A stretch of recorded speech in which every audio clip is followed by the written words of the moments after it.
இந்த வீடியோ நல்லா கவனமாக போய் கேளுங்க. சேலம் சந்திரசேகர் 12ஆம் தேதி இரவு 10:30 மணி. இந்த சித்தர்கள் இருக்காங்கல்ல, இவங்களை எனக்கு ரொம்ப ரொம்ப பிடிக்கும். ஏன்னா பயங்கரமான நோய்கள்லாம் குணப்படுத்துறது மருந்து இவங்களோட தான் இருக்குது. ஆனால் இவங்க பண்ண ஒரு தப்பு என்னன்னு தெரியுமா? வசிய மருந்து எப்படி வைக்கிறது, அது எப்படி எடுக்கிறது, எதிரியை அழிக்கிறது, இந்த மாதிரி சித்து வேலைகளும் காமிச்சிருக்காங்க. ஆனால் அது உண்மையாக பொய்யான்னு எனக்கு தெரியாது. ஆனால் எனக்கு 2 தடவை இடுமருந்து இந்த மாதிரி வந்திருக்கு சாப்பாட்டில்.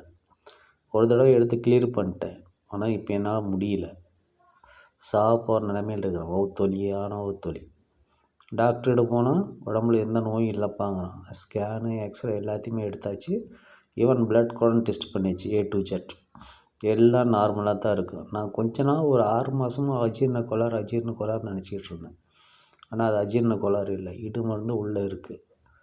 இந்த இடுமருந்து எப்படி வைக்கிறாங்கன்னா, சில மூலிகைகளும் உடம்புல கழிவுகளும் சேர்த்து தான் வைக்கிறாங்க.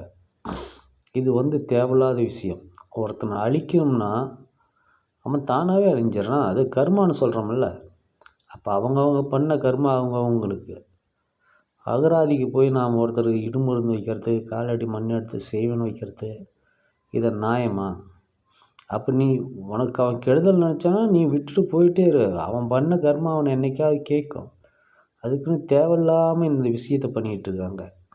இதில் யார் ஒரு பணக்காரங்களாக ஆகிறதுனா, அதாவது இந்த மாயமந்திரம் பண்ணுறாங்கல்ல, அவங்க தான் பணக்காரன் ஆவாங்க. பின்னாடி என்ன தெரியுமா ஆகும்? அவங்களுக்கு வாரிசு இல்லாமல் ஒரு கட்டத்தில் முடிஞ்சு போயிடுவாங்க. அதாவது ஆட்டை வெட்டுறவனுக்கு பாவம் இல்லை, அதை நாம் சாப்பிட்றோம்ல அவங்களுக்கு தான் பாவம். தின்னா பாவம் கொன்னா இப்போ தீரும்னு சொல்கிறாங்கல்ல, அந்த மாதிரி தான் ஒரு ஆய்வு இது. அதாவது ஒரு மனிதன் இப்போலாம் அதிகபட்சமாக 120 வயசு. ஆனால் 120 வயசு கூட கிடையாது. இப்போலாம் மினிமம் 80 வயசுக்குள்ளே கதை முடிஞ்சு போயிடுது. சர்க்கரை, ப்ரெஷரு, இது எல்லாம் காரணமான 3 மணி, அதாவது 80 வயசில் எல்லாம் முடிஞ்சு போயிடுது. இப்படி இருக்கும்போது ஒரு தப்பு பண்ணவே மாட்டான். ஆனால் அவன் ஒழிக்கணும்னு சில பேர் காத்துக்கிட்டே இருப்பான். அவன் வளர்ச்சி பிடிக்காமல் அவன் வளர்ந்து போகிறான். உனக்கு என்ன கஷ்டமாக இருக்குது? அவன் ரத்தத்தையும் வேர்வையும் சிந்துறான். அவன் கருமானால் வளைஞ்சிட்டு போகிறான். உனக்கு ஏதாவது அவனுக்கு பிரச்சனை வருதா? இதுக்கெல்லாம் காரணம் யாருன்னா இந்த சித்தர்கள் தான். இப்போ சொல்லுங்கள், நான் சித்தர்கள் ஒரு காலத்தில் சித்தர் தான் கடவுளோட அதிகமாக சித்தரை தான் கும்பிடுவேன். ஆனால் இந்த சித்தர்கள் சொன்னாங்கல்ல, நான் ஈயத்தை தங்கமாக்குவேன், இரும்பை தங்கமாக்குவேன் அப்படின்னு அந்த இதெல்லாம் அழிச்சிட்டிங்கல்ல. ஒன்று பண்ணுங்கள், சித்தர்களுடைய அந்த மூலிகை மட்டும் எடுத்துக்கிட்டு, அதாவது மூலிகையை மட்டும் எடுத்துக்கிட்டு, நன்மை செய்யக்கூடிய மூலிகை மட்டும் எடுத்துக்கிட்டு, இனிமேட்டு இந்த தேவையில்லாத விஷயத்துக்குள்ள யாரும் போகாதீங்க. இதே உங்கள் ஃபேமிலியில் யாருக்கும் மருந்து வச்சு நீங்கள் போய் அடுத்தவங்க செய்ய ரைட்டு. உங்கள் ஃபேமிலியில் யாருக்கும் மருந்து வச்சு இல்லை காலடி மண் எடுத்துகிட்டு போய் மாயமந்திரம் சொல்லி இந்த மாதிரி இருந்தால் உங்கள் ஃபேமிலி நல்லா இருக்குமா? அடுத்தவங்களுக்கு, அதாவது ஒரு உயிரை பறிக்கிறத நமக்கு தேவையில்லாத விஷயம். அது நம்மளை மட்டும் இல்லை, நம்ம வம்சத்தில் இருக்கிற அத்தனை பேர்த்தையும் தாக்கும். இதோட 2வது தடவை இடுமருந்து வந்துருச்சு. ஆனால் இந்த இடுமருந்து எனக்கு தெரிஞ்ச ஒரே ஒரு இது என்னன்னா, நான் இது முடிவு ஆகும்னு நான் சொல்லலை. உங்களால் முடிஞ்சால் அப்படி ஏதாவது தென்பட்டால் இதில் எடுத்துங்க. அதாவது தர்பூசணி பழம் மாதிரி இருக்குது, அது பேர் என்ன அது தெரியல.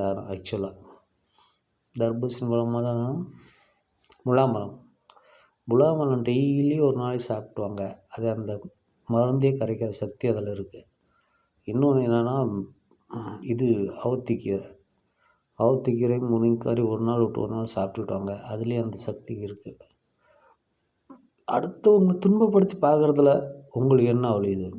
சப்போஸ் அவனுடைய உயிரே போயிடுச்சு, நீங்கள் என்ன பண்ணுவீங்க? உங்களுக்கு தான் பணம்னா நீங்கள் சம்பாதிச்சிட்டு போங்க. உங்களுக்கு தான் கௌரவம்னா நாட்டில் நல்லது செய்யுங்க, கௌரவம் தானாக வரும். ஏன் தேவையில்லாமல் போய் அடுத்தவரை தொந்தரவு பண்ணுறீங்க? இனிமேட்டாக தெரிஞ்சு நடந்துங்க. அதாவது நீங்கள் அடுத்தவனுக்கு மருந்து வைக்கிறதுனால அவன் உயிர் போகிறது கிடையாது. அவனுடைய கர்மம் என்னாவே அதனால தான் போகும். ஒவ்வொரு முட்டாளுக்கும் தமிழ்நாட்டில் போய் மாய மந்திரம் பண்ணுறது, பில்லி சூனியம் பண்ணுறது, எதுக்குடா தேவையில்லாமல் பண்ணிகிட்டு இருக்கிறீங்க? அவன் உழைக்கிறான், சம்பாதிக்கிறான், அவன் முன்னேறுறான்.